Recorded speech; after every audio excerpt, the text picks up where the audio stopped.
बतिया हो सच कहतानी सुनो ना ताजा ताजा चढ़ती हमारो जवानी मन हमर बतिया हो सच कहतानी जानी करत सुना कना जूसी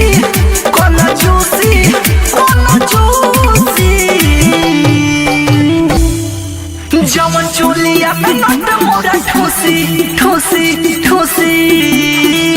जवन चोलिया में नट मोरा ठोसी उहे वो ठलाली चूसी जवन चोलिया में नट मोरा ठोसी उहे वो ठलाली चूसी जवन 10-20 फेंके खुशी उहे वो ठलाली चूसी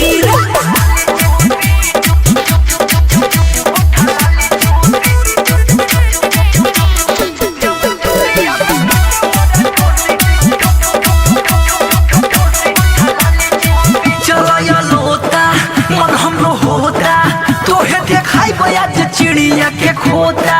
बनल बा बहडी खेलल बा बहडी देह पर मजा खूब फेंकत गोडी देह पर फेंकना चला या लोता मन हमरो होता तोहे देखाई बया चिड़िया के खोता बनल बा बहडी खेलल बा बहडी देह पर मजा खूब फेंकत गोडी ना त जाइबो हम सुन रूसी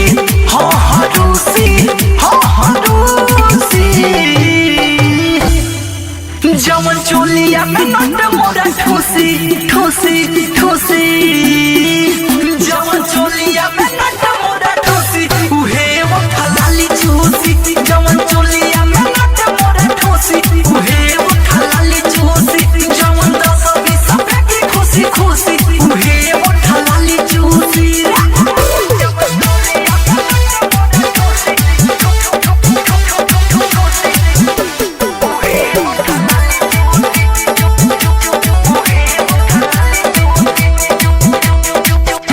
दीवाना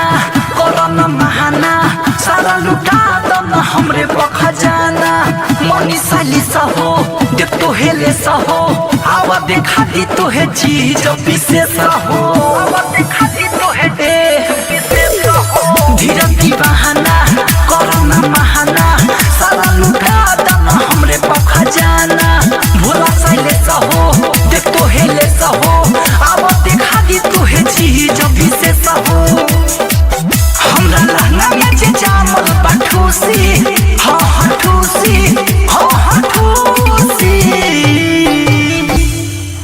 जवन चोलिया में नट मोरा ठोसी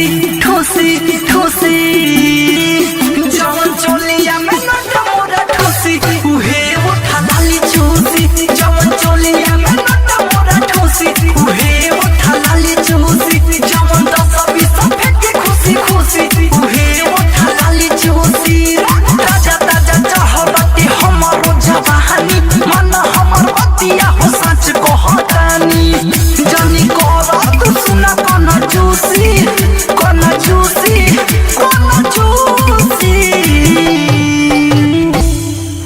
जवन चोलिया में नट मोरा ठोसी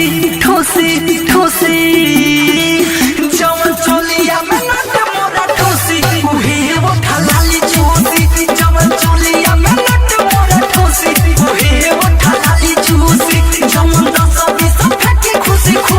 उहे वो ठलाली चूसी। RCM म्यूजिक न्यू ऐप अभी डाउनलोड कीजिए हमारे गूगल प्ले स्टोर से और पाए भोजपुरी लोकगीतों का एक से बढ़कर एक ऑडियो वीडियो सॉन्ग बिल्कुल मुफ्त।